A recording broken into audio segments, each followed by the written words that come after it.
Peace. What's good, family? It's your brother Cool. Um, so this particular bill is gonna be on. The best way I could put it is timelines. We're gonna go over timelines again. And the reason why we're going over timelines is because when we know the timelines, then we know where we stand. If we don't know what time it is, then we don't know, you know what I'm saying? We're not really aware of what's happening in that particular cipher. So, part of nationality, which includes citizenship by default, is you need to know how the government you're operating in is structured, how it was formed, how it came into existence, why it came into existence. That's an important one. But the dates is important because dates give us a point of reference. So,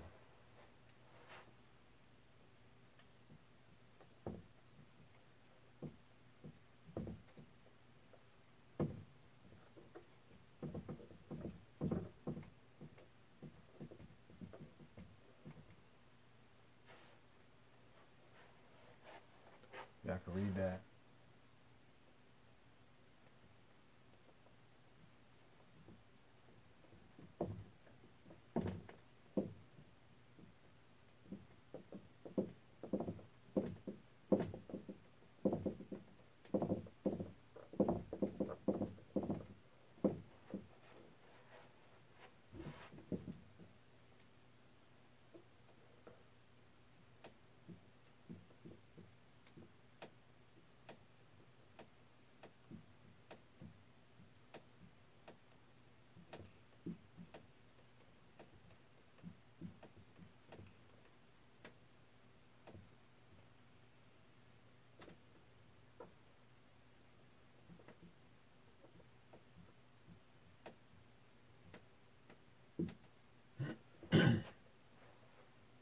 Okay.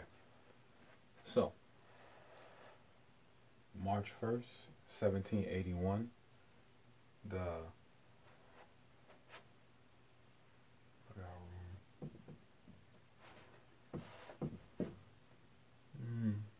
see.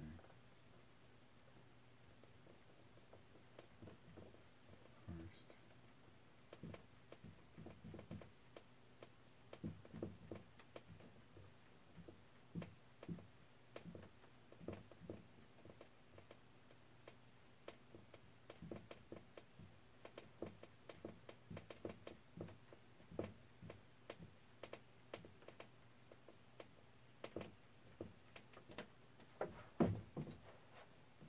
Okay.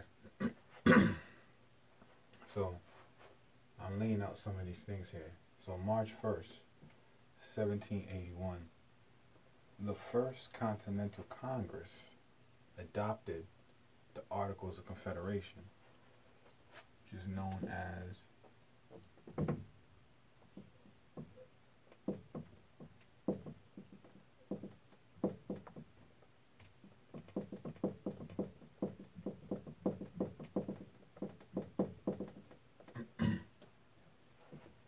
Alright. So the Articles of Confederation is known as the first Constitution. Okay? And then as the years transition, there were amendments added to these constitutions. Or I should say to this constitution. My math may be off, but I believe there was 33 amendments added, 27 of which were accepted. Right? And then those different amendments came with different names. Like, for instance, the 1789 Constitution, that was an amendment to the Articles of Confederation.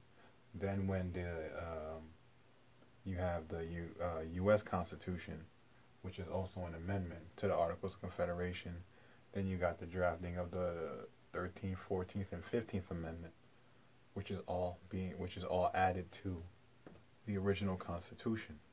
The original Constitution, or the National Constitution, is the Articles of Confederation. I'm making that very clear. The National Constitution is the Articles of Confederation. And from the Articles of Confederation, amendments were added to it. Okay? And once again, this is the first Constitution for the United States of America. March 1st, 1781. Okay? So this is the official birth date of the United States of America. March 1st, 1781. 1781. Okay? Now the First Continental Congress is also known as the Iroquois Confederacy. This is where, so essentially the Articles of Confederation came from the laws of the Great Peace. These are all reference points you can study. Okay? Came from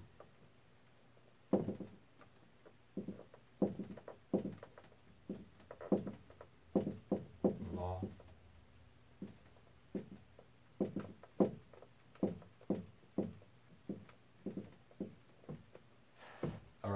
came from the law of the Great Peace. This is the Constitution for the Iroquois Confederacy, aka the First Continental Congress. Alright? Do your research. And so what happens is we lost our nationality in 1776. Okay? 1776 is 5 years. So 5 years before the United States of America came into existence, we lost our nationality because we fell and bumped our head, right? So when we lost our nationality, right, and that was when the 1776 is when the Declaration of Independence was drafted, okay, and ratified. So essentially, 1776 is when we lost our nationality, okay, because two things or two energies cannot occupy the same space at the same time. So this may sound kind of fucked up, but in essence, when you look at us and the European, we were living at a time, I'm not saying that's the case now, this is a different age and time, but in the time that we were in back then, you know what I'm saying, there was two types of spaces, either the master ship or the slave ship.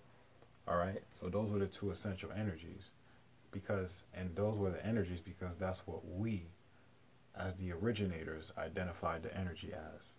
We identified the energy as either a master or a slave. So due to that fact, that's how things function. So either you're existing as a master or you're existing as a slave. Now in this modern day and age, when we're coming into love, right? This is the time to love and not hate. It's a lot easier to love, let shit go, focus on what you need to do and keep it pushing. So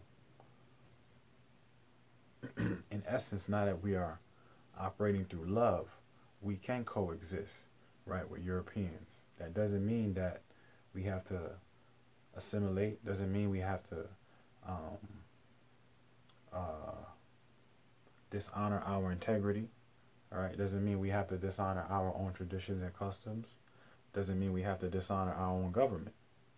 Doesn't mean any of these things. But we have to move into the age now through love, right, and not hate. So it's about understanding and not really coming for people's heads, right?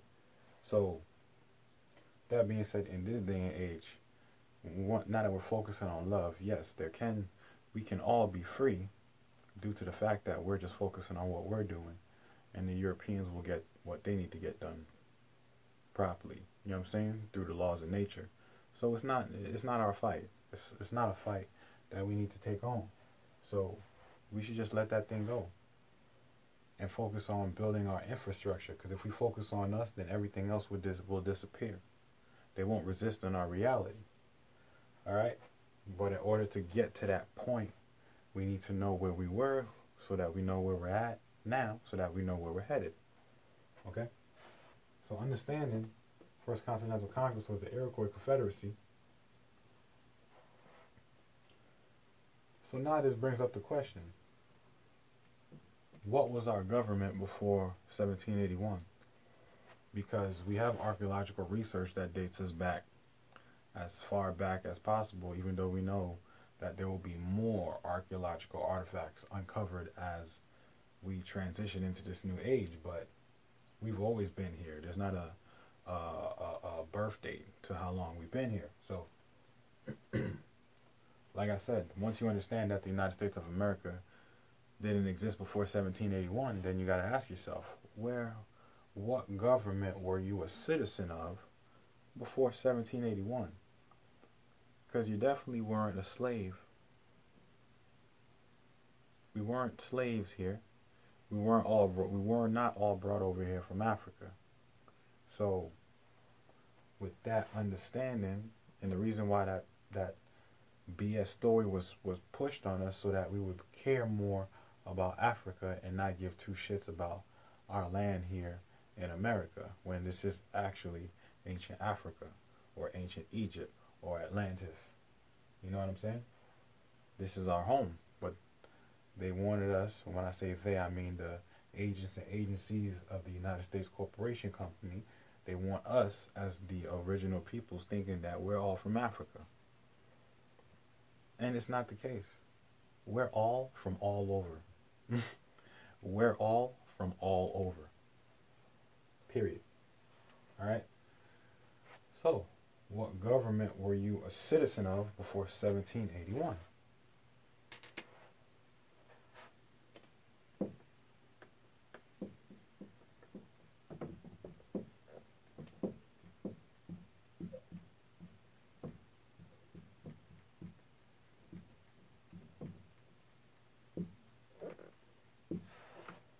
You were a citizen of the Moorish Empire.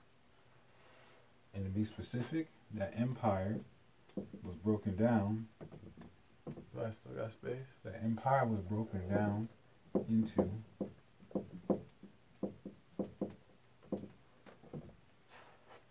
into tribes. Okay? So you don't have an empire without the tribes. You don't have tribes without the people. You don't have an empire without the people.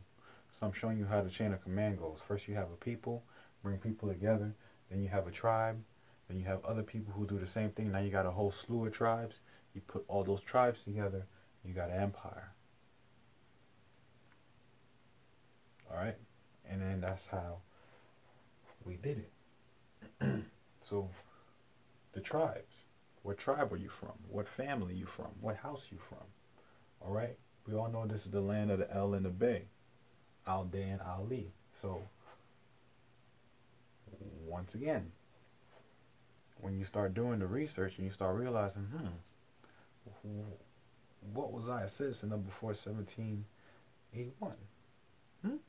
When you start thinking about that and you start reading into these journals and realizing that we are the indigenous peoples here, we are the peoples that Columbus and a lot of other various explorers met. We're the people they met when they came up upon the land.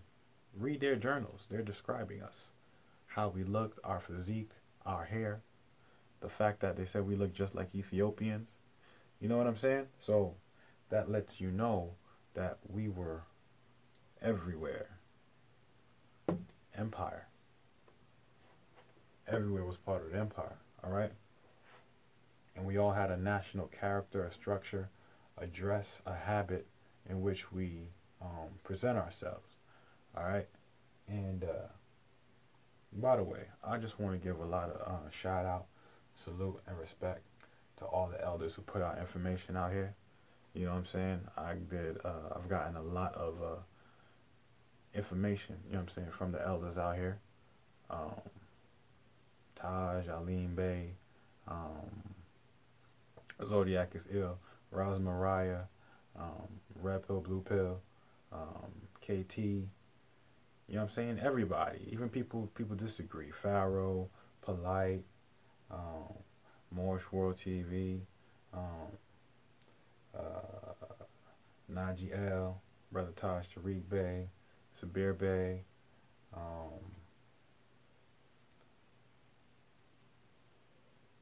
I'm just throwing out names.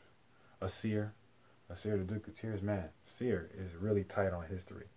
I really got to give a lot of props and thanks to Asir for the information. But you know, it's the accumulation of the ancestors putting that information out so that the new generation can come in. And guess what? We don't got to start from ground zero. We can say, oh, all right, ancestor, I see where you left off from. Let me absorb all of this. Let me catch up. Let me catch up. Because I'm behind. Let me catch up so I can get to y'all level. And then from there, I can get us back on track. When I say me, I'm talking about us as the generation, the new generation, the new Moors that are here with our eye wide open.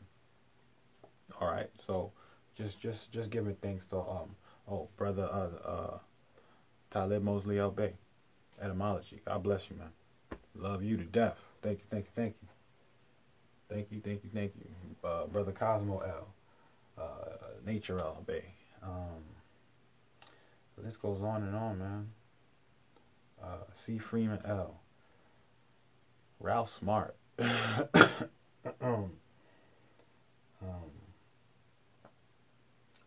My brother Manson, Moorish comedy. Just tons and tons of people that I get good information from. Just want to say appreciate the information, man. You know, and it's not that that's my source. You're supposed to read, y'all. You're supposed to read, and then when you read, you can verify if what you've read and what people are saying line up. You know what I'm saying? But your source should always be, or your reference point should always be the actual facts, the actual congressional records, the actual things that are documented in law. Those should be your facts, and those should be what you stick with. Don't waver, don't separate from that. Keep that exactly how that is, all right? So, understanding that we were part of the Moorish Empire, and the only way to lose our nationality, right, according to expatriation and citizenship, is to seek the protection or benefit of a government that has treaty relations with the Moorish Empire. So what do you think the treaty of what do you think the Treaty of Peace and Friendship is? That's a treaty relations between Morocco and the United States. Now, if you read the letter from George Washington to the Sultan of Morocco, I believe it was dated December 9th, 1789. He was writing to the Sultan of Morocco from New York, thanking the Sultan for putting in a good word for the treaty, right? For pretty much putting the treaty into application quickly on behalf of the United States, and also letting the Sultan know that George Washington and the United States shall forever have respect for and attachment to His Majesty and the Moorish Empire. So that being said, that lets you know. Oh, and also thanks to Majesty for granting to him his dominions, right? Mind you, George Washington is writing from New York. So he's letting you know that from New York, right? And all of the rest of the United States is the dominions of the Moorish Empire. So now, when you ask again, what government were you a citizen of before 1781? You were a citizen of the Moorish Empire. Real rap. And when you look at the Moorish Empire, it breaks down into the different tribes of people. Carthage, aka Phoenicians, Lemurians, Berbers, Olmec, the Chico Notre people, the Chiragua people, the Moros from Panama, you know what I'm saying? Brazil, Peru, etc., etc. So, when you can put these things together, they make a solid foundation in your mind. And it reminds you that there is no time where man was not. Because man is energy. Man cannot be created nor destroyed. Energy cannot be created nor destroyed. So therefore we don't have a birth date. So when we know the birth date of these entities, we know where we stand now. Now we don't get caught up in the mud, because now we can stand outside the mud, still dry, still clean, and we can analyze the situation. Well, I don't want to get muddy, so what's the best way for me to get across this here? Let me grab some tree wood. You know what I'm saying? Let me make a little path. Let me grab some rocks. You got options now. But you're not stuck in the mud now trying to figure out how to get out. You know, it's a lot better situation where you can stand outside and look from the outside in and be like, okay, I do that, I could do that, I could do that. It's a better process for the mind. All right. So that's what makes it easy to digest, right? Because we're taking in new information and getting rid of the old information. The old information can't stay, it gotta go. The old information was here to keep us down, to keep us out, to keep us lost and not focus into who we are. And understanding that we're spiritual beings having a human existence, but in order to truly maximize that spiritual experience, we have to spiritually get in tune with ourselves. And when I say ourselves, with our family. We all come from family. So if you want to know God, know your family. It's really that simple. You don't know your family, you don't know God. You don't have a relationship with your family, you don't have a relationship with God.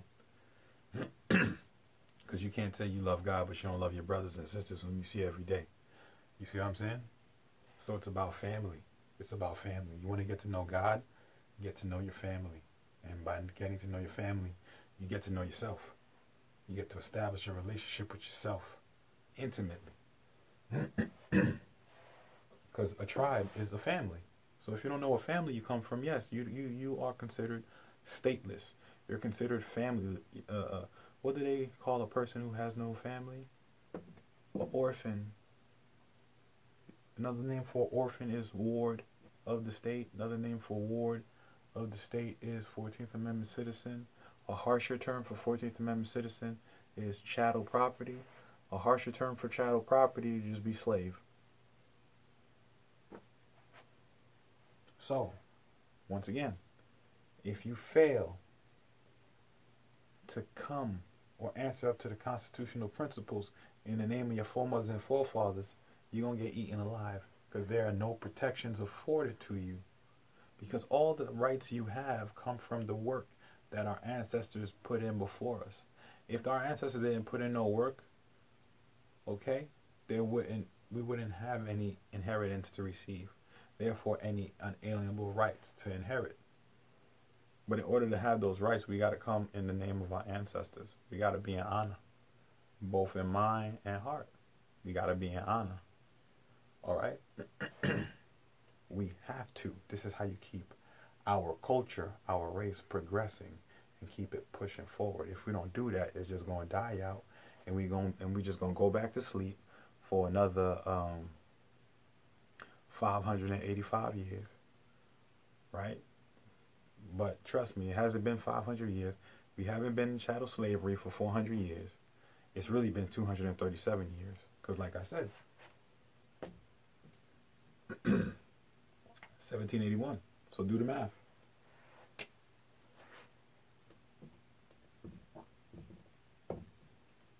It's 2018, ain't it?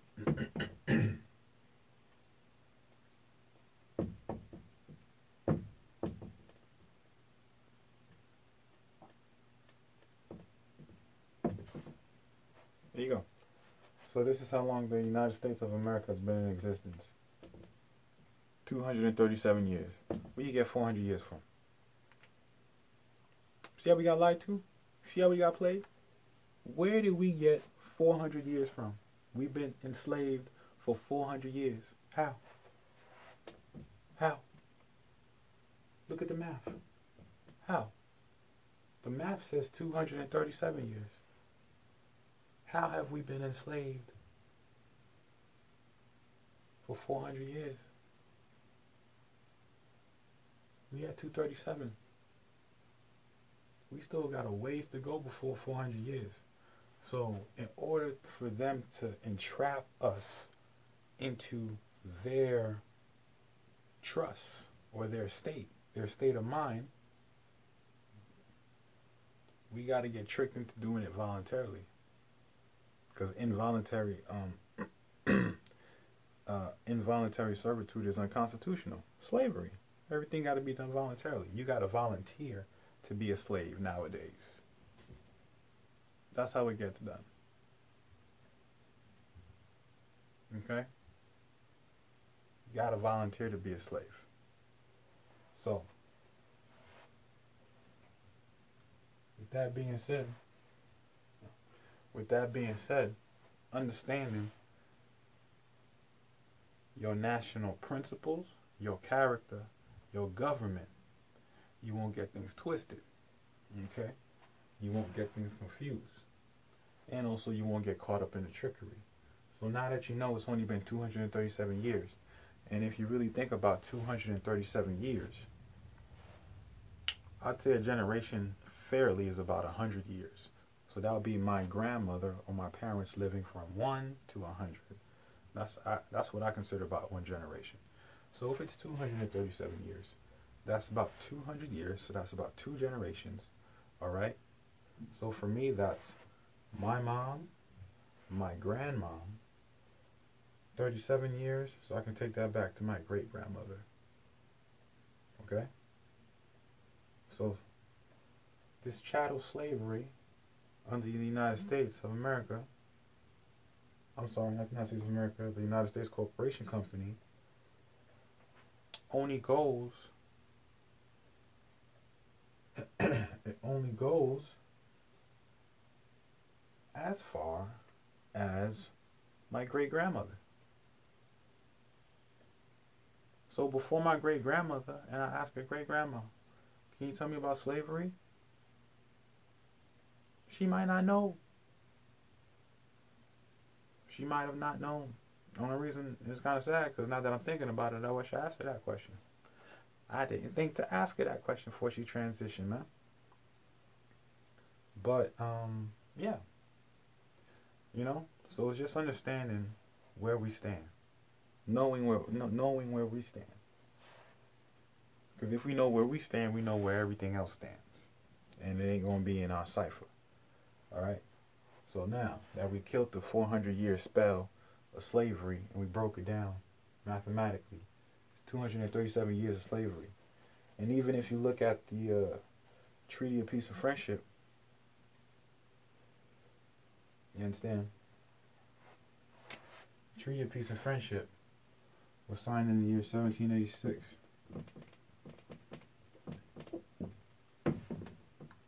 Gregorian calendar. If you read that treaty according to our Christian calendar, according to our Moorish calendar, it was the 25th day of Shaban in the year 1200. So let's do the math now.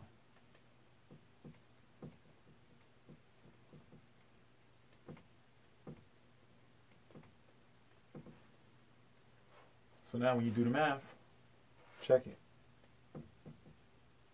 Alright, so on the date the treaty was signed, there's a 586-year difference between our calendar and the Christian calendar. Because you got to remember, the treaty is a treaty between Muslims and Christians, Moors and Christians, Mohammedans and Christians, indigenous peoples and Christians. It's really that simple. Okay? So, understanding there's a 586-year difference, right? That's also another spell. Since we know there's a 586-year difference between our date and the date of the Christian calendar, once again, just do the math. So what year is this according to their calendar? 2018? This is the year 2018. Let's subtract that by 586.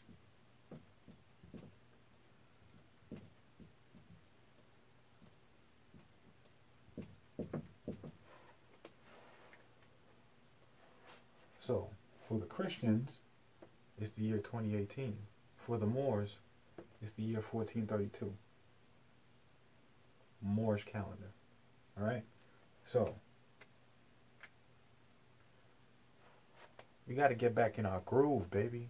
We got to get back into our groove. They took us out of our groove. They took our, well, I wouldn't say they took, they got us to believe that they took our mojo. But I'm telling you, our mojo has never left. We've always had the mojo. If y'all know what I'm talking about, I should watch Austin Powers. It's an awesome movie growing up. Awesome. Alright? Mike Myers is funny as hell to me. Alright? So, timelines. When you know where you're at, you know where everything else stands. And so you can't be confused. Alright? So we know, how old is the United States of America?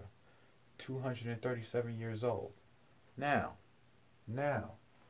important factor here. I'm going to make room here in a minute. Important factor here.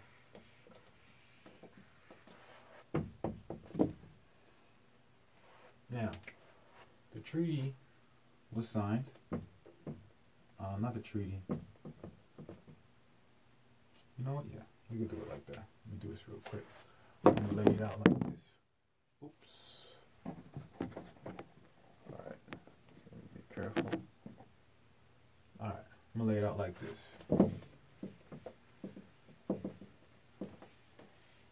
I think we got all this. We got all this. Alright. So we're going to lay it out like this. We're going to do some math. So now, 1781, the year the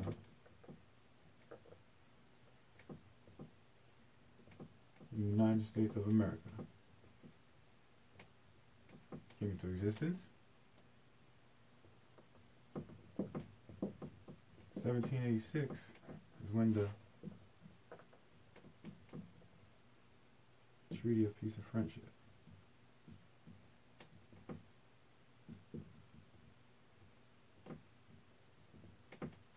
Right? 1786, you can see that. Alright. 1786, the Treaty of Peace and Friendship was signed. 5 years later, after the United States of America came into existence. Alright? Then the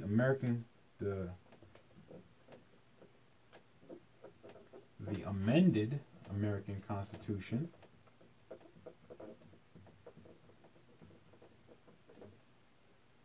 which they added to the Articles of Confederation, and then they called it the American Constitution, and that was ratified in 1789, which was a prerequisite for the treaty, because George Washington had to send a copy of the Constitution to the Sultan to overlook it to see if it was in harmony with Moroccan law.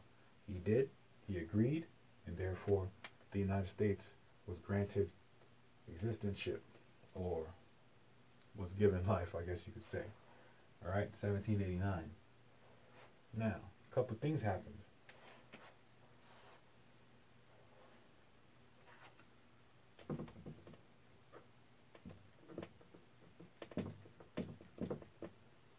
(1865).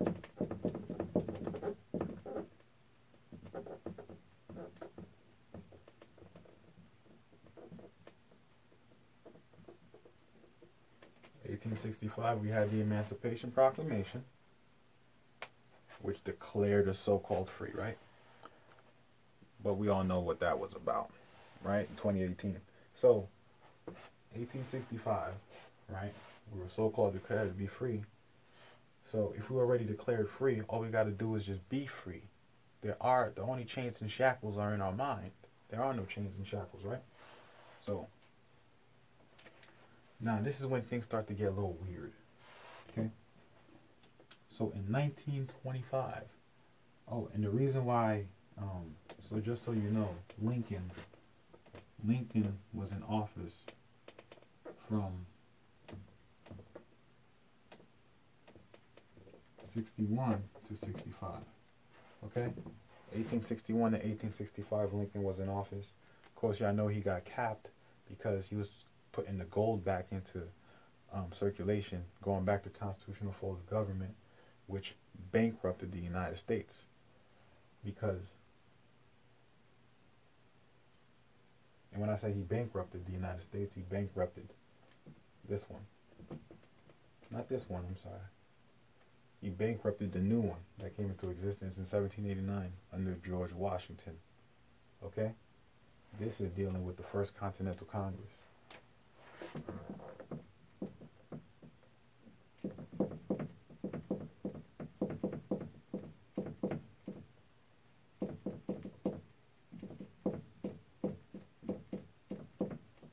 Alright? That's dealing with the First Continental Congress. So, and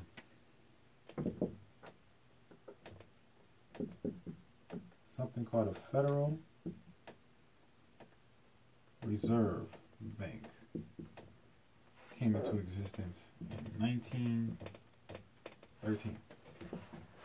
Alright, now I'm not going to talk about the parallel things that were happening in terms of, you know, to the main people during the time of the Prophet, during the time of the Canaanite temple, etc. I'm not going to go into that. Alright, but you can go into that on your own time and cross-reference what I'm giving you here. Okay? You'll see that it lines up. If I'm off, correct me, but I study. So, 1913. Now, in 1925, the United States, and one thing you guys should know about companies when they go bankrupt. Let me write this and I'll finish out.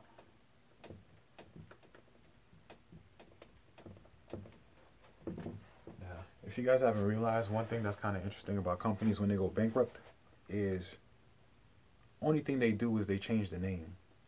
Prime example, when I had when I was dealing with student loan issues with Sally Mae, you know, once I woke up into nationality and what my birthrights are, I drew up an affidavit and I sent it over.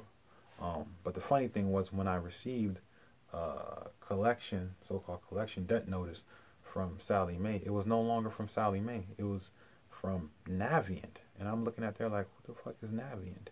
And then I research, and then Navient is the new DBA name of Sally Mae. So what they're saying is Sally Mae went bankrupt, and now Navient is taking over everything, which is straight up fraud, because once you go bankrupt, you can't pursue debts. That means you're broke. That means you owe. How you gonna be bankrupt and then try to go after debt when you owe debt? You owe somebody debt, right? So it's hypocrisy, is what I'm saying. It's pure hypocrisy. So the United States went bankrupt due to the fact that they stopped using gold and silver. Oh, I'm missing an important piece here before I go into that one. Let me not forget the proper things that led up. Then you got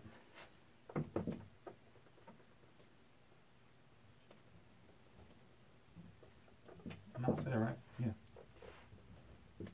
Let me write that again. So you got the United States.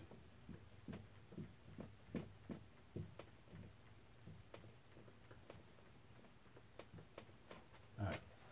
So you got the United States Corporation Company, which was filed with the Secretary of State of Florida in 1925. Alright, so now they jumped from this Constitution, and so this Constitution now became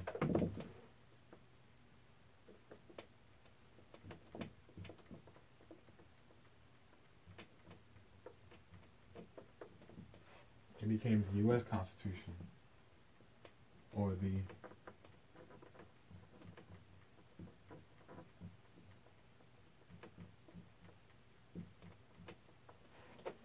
United States Constitution. Alright, so I'm showing you how when they went bankrupt, they shifted shit. They shifted certain things, but they did it in such a way where you wouldn't notice. So you'd still think it's still business as usual, oh, yada yada, not realizing, yo, You bankrupt. What you mean I owe you? You broke. Get out of here. Be gone. You know what I'm talking about? I'm not contracting with you. Ever. Peace. Be with you. You see? So, 1925 shifted. So remember, so far I'm showing you 3 shifts. From the original shift in 1781, the First Continental Congress, right? I'll put it right here again. For this, they had the Articles of Confederation.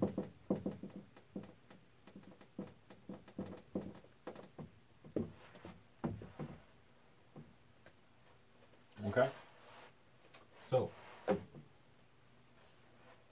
with the Articles of Confederation, it got shifted, 1789, to the American Constitution, which was granted that, which derives its authority from the Treaty of Peace and Friendship between the United States and Morocco. Okay? Then during Lincoln's reign from 61 to 65, he dishes out the Emancipation Proclamation, also bankrupts this United States. Right? He bankrupts this now. He bankrupted the 1789 under George Washington. Alright? Now they create, and that's why he got capped too, because he not only was about to put the gold back in circulation, but he bankrupted the 1789 United States. Then, right, 1913, the Federal Reserve Bank gets passed. So they starting to, things didn't happen like immediately. They slowly ease things in. So they slowly said, all right, we're going to pull the gold out. So we're going to start introducing in notes gradually. And then as you start getting used to the notes, we're going to gradually start pulling out the gold, start pulling out the silver. They won't notice. Just nice and easy. That's how they do things. This is a chess, not checkers. All right? Now, right? That was in 1913. Then they created another bankrupt shell in 1925 in the state of Florida. Okay? Then, what happened?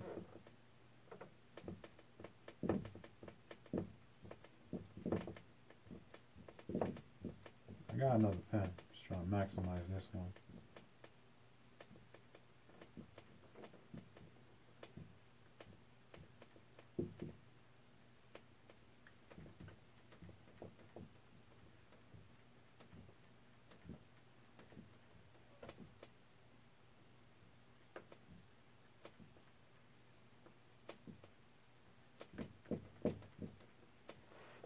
Okay. Then, 1925, right? You got the corporation company, and they're operating under a U.S. Constitution. Another amendment made to the Articles of Confederation, right? So like I said, they start introducing the notes slowly, 13. By 1933, which is 20 years later, the Emergency Banking Act hit. Everyone who has gold, come and give your gold. Give your gold or else. You know, at the time, our ancestors didn't know any better, so, well, those who didn't know any better, so they just walked up and just gave up their gold and accepted paper in exchange. All right, and that happened under Woodrow Wilson. So, the Emergency Banking Act happened.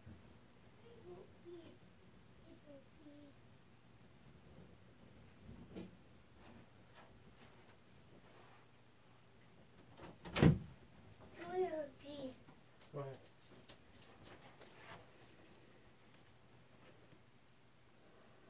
Right, so you see how they strategically came and shifted things on us, kind of like the Mandela effect type thing. All right, so we kind of got warped from what we originally had set up under the articles, and we kind of got pushed through different dimensions, different loopholes that we weren't really aware of, and here we are today.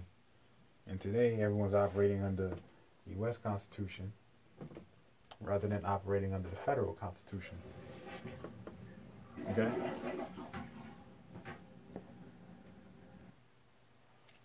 All right. Midnight run to the bathroom. Oh boy. Right. So we've been shaking off our foundation. So we kind of like lost all up in this shit right here when we need to come back to here.